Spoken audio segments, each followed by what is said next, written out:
Even through a disgusting cold where there's nothing but mucus inside of my throat, your boy's out here delivering content. And today we're going to be taking a look at a performance by D Vernon on a television show. Now, this is rare to see because D Vernon usually doesn't have videos of him performing on television shows. And we know D Vernon as the professor. I've made a lot of videos on him on the channel, some in positive light, some in negative light.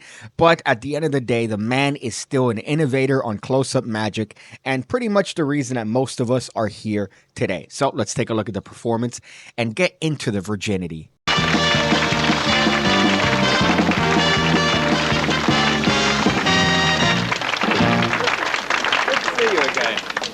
Di and I met, I better explain this. I mean, Di, you all expected a woman to come out, didn't you? Di is D-A-I and it's for David. We met in radio the other day. That's right. And you did that trick that I thought was fantastic, and I'm still trying to work it out. What and trick I've told the studio audience to watch very closely. Watch this closely and you tell me how you think it's being done, all right? Watch closely at home, too, and see if you can pick it. This is your coin trick. We have an older version of D Vernon showing up here on this particular television program that looks like the entire budget is $14 and a six-pack. I don't know what show this is, but it definitely looks low rent. And the host is also kind of a piece of shit here. We have two strikes that I would say happen within 15 seconds. The first one is him making fun of D Vernon's name, in this case saying he expects some sort of woman to come out instead of Vernon, which is just, all right, dude, whatever. And then the next one is he pretty much prompts the audience to be looking out for methods. He tells them, hey, you guys at home, you guys in the audience, try to figure out how this man is doing this trick, as opposed to saying something to the effect of D Vernon is a great close-up magician and here he's going to show some of his work. So, D, do you have something to show us? Something like that. But no, he prompts the audience to essentially be looking out for how he does the trick as if he's Chris Ramsey, master of the puzzle. Ugh. Your silver coin trick. Oh, that's with the American $half? The American $half, oh, right. Well, as I told you, if I put that in my hand and turned my hand over and had it disappear, there'd only be one solution, that it went up my sleeve. Right. Or it had a string attached to it or something. Now, but if I put it in your hand and it disappeared, that'd be a different thing. Now, just let the camera see. Are you right or left-handed? I'm right-handed. Well, hold it, close your hand tight and put it down this way. Now, I naturally keep it on the table. On the table. Now, naturally, I can't get it. There's no possible way I can do that unless I use some subterfuge of some kind. Now, when I was in Sydney about 6 years ago, I got this kangaroo penny. See, it's got a kangaroo on it. Because they don't have any of those. Get a close up of that. I just wanted to. They don't have any of those back in the States with the kangaroo and the queen on this side. Now, I discovered a very funny thing. If you put the queen up, nothing happens. If you put the queen up. But if you put the kangaroo up and do this, it jumps into your hand, and I have the $half, and you have the kangaroo. See if you got the kangaroo. Have you got it? Now, isn't that fantastic? I mean...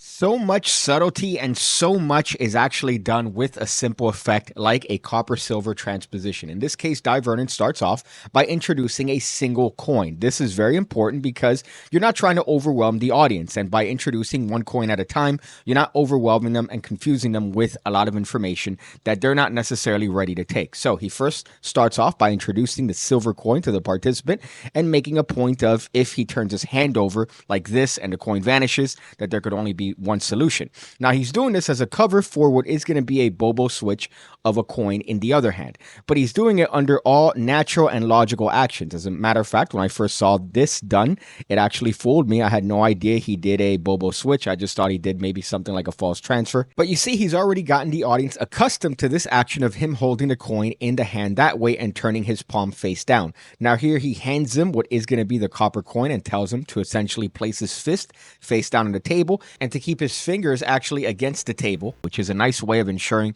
that they keep their hand closed without being able to look at the coin that's actually in their hand. Of course, the host is being a little bit of a dick here, where he's trying to figure out the method, but alas, D Vernon manages to control him pretty well. Now, the angles for this particular television program are aids, so they're not really designed for a trick like this, and you could see when he's trying to show the other coin or the copper coin to the audience that he doesn't really show it well, just due to the nature of the cameras and their placement. However, he does place the coin on the back of the hand, which again ensures that they're not going to open their hand prematurely. He's going to do another Bobo switch in order to actually get that coin to supposedly change into the other one. But again, everything is a natural and logical action, as Vernon is known to do. I go over this and many different things in the PigCake Magic Academy, the home of over 1,500 videos and counting, going over card stuff, coin stuff, everything you need to become the best magician you could possibly be, all for the low price of $5 a month. A single White Claw a month is the equivalent of what you get to get access to all those videos, and I'm always uploading new content every single week. So you're not just getting that, you're getting a plethora of videos on technique, theory, everything you need to become the best magician you could possibly be. I thought I knew what was happening in my hold hand all the time. Can anyone pick what he did there? Well, you relaxed for a little while, that was all. I was watching. Seriously, could anyone here pick? Did you get a chance to watch closely enough? Well, this host is really a piece of work, isn't he? And of course, D Vernon actually tells him, "Can you please relax for a little while, buddy? Just get into it. Just enjoy the trick. Don't be out here trying to figure out the method." Even tells the audience, "Did anyone over there figure out how the trick is done? Did anyone? Come on, help! Anyone, please?" My goodness, I'd love to see a comedian on the show and this guy break down the nuances of a joke. I'm still trying to work out what he did. Tricks, you know, there's always some dodge attached to it. Yeah, I know, but when people are alerted to the fact that there's going to be a trick and they're watching for the trick, they can sometimes pick it. Can anybody suggest what he might have done? He wanted me to do this. Just a moment, just a sec. What do you think? You must have 2 pennies or 2 coins from America so we can swap them, and you keep the other one in your hand. Yeah, but you see, the thing is, I did see, or I thought I saw, him putting the silver coin in my hand. And I don't think he did a swap. What an absolute retard. My goodness. They give him the method on a silver platter, which is, by the way, rude as fuck, especially for a magician on the show. And you still can't even figure it out, buddy? How desperate are you? This guy has to be the worst host of all time. I can never imagine someone like Johnny Carson ever stopping a show to try to see if the audience could pull together and figure out how the magician did the trick. And then even worse, when the audience actually tells you the correct method, you say no? No, so you're wrong on like 8 different levels? My goodness, fuck off.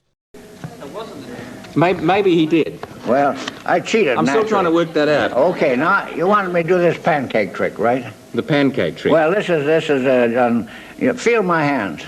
At my age, they're very dry. Well, I missed my 86th birthday because I was crossing the international date line coming from Hollywood on the plane, so I had no birthday this year, so that's a pretty good way to cheat, isn't it? Yeah. You're like Philip Brady. Philip Brady was 40 last year, and he's 39 this year. Well, does the audience know what I mean? Does the audience know what I meant there? I meant that it's the same bit. He did this. It's because he was 40 last year, and then he's 39 this year, and the joke is that he's almost aging in reverse. Do you get it? Is somebody in the audience? Well, anyway, this is. Feel how dry my hand is. There's nothing sticky on there, and there's nothing wrong with these cards. Right. Now I'll do this. I'm going to do this very slowly. I want you to see if you can see how this is done. I'll arrange the cards here like a little pancake. No maple syrup on it, just a plain pancake out of playing cards. Now, this is one of the exercises you have to take if you want to practice some card tricks. I mean, better card tricks. You make a pancake like that, you see. Now, you turn it over and you do that. Now, you see the ring, there's no connection with the ring. There are no threads or rubber bands or elastics or anything. Is there any sticky tape on the no sticky cards? Pull one out halfway, any card you like, halfway. Just pull it, push it back. Pull any one back. You'll feel a tension on the card. Do you feel it? Yes. Now, look, I want you to be sure there's nothing on the cards, nothing on my hands. That's just an exercise. That's not a trick, but I mean, it's... Oh, that's just for practice. That's just for practice. That's right, that's right. That's fantastic. Here we have an excellent variation on Nate Leipzig's classic magnetic cards. Now, this one is a great trick. My favorite presentation, believe it or not, is the hippie Jeff McBride. He has a great one involving sound, and the sound being what keeps the cards magnetically in place. And it's a very fooling trick because the cards, of course, don't have anything sticky. You could show it to the participants beforehand. The actual hand doesn't have anything sticky, and yet the cards seem to adhere to your hand and float in a way that doesn't seem natural. And It's a very striking effect. Now, the way that I would do this, if I would perform this, was that I would hold my finger there against the card until the very last moment, and then I would slowly pull my finger out. So in this case, I'd be holding the cards with my fingers, and I'd be pulling it very slowly until the cards are seen to adhere to my hand or somehow be magnetically fixed to my palm. And this is a great subtlety as well, because the participants really feel this weird sensation because of the gimmick and the nature of the card that's holding all of the other ones together. It really feels like they're stuck to your hand, but not really, especially when you show the fact that your palm doesn't have anything sticky. It's a very powerful trick. You know, the other day I asked you what you look for when you're trying to judge a champion magician, and you said that the magician's trick isn't necessarily the most important thing, that presentation and the personality of the magician was very important. It's like you, like you. If you didn't have the personality and the rapport with the audience, they wouldn't like you. You have to be liked by the people who watch you. I mean, especially a magician. If a magician is high-hat or is conceited or autocratic, people don't like to be fooled. They hate him, and they hate everything he does. What was it about Loris's act that you judged to be... Don't you think she's a charming girl? Well, it's a beautiful act, and she's a lovely girl, yes. And she does everything in a nice way, not flaunting her skill in front of the audience, but just presenting it for their entertainment, which is the thing to do, as you do. I mean, you're not, you're trying to entertain the people and amuse them, and that's the important thing, and then they'll like you. But if you try to lord it over them, they wouldn't like it. And that's just as important for a magician. That's more important. Very interesting piece of advice. Right. Anyway, D Vernon, have a good trip back to the United States. Just remember, you've got to cross the international date line the other way. So you're going to be a year older when you get home. Oh, you get it? You get it because of the date line, so that when he goes back to the United States, it's going to be he's going to be older. He's going to be older. I see you again, when I see you again, when I see you again, when I see you again, when I see you again, when I see you again, when I see you again, when I see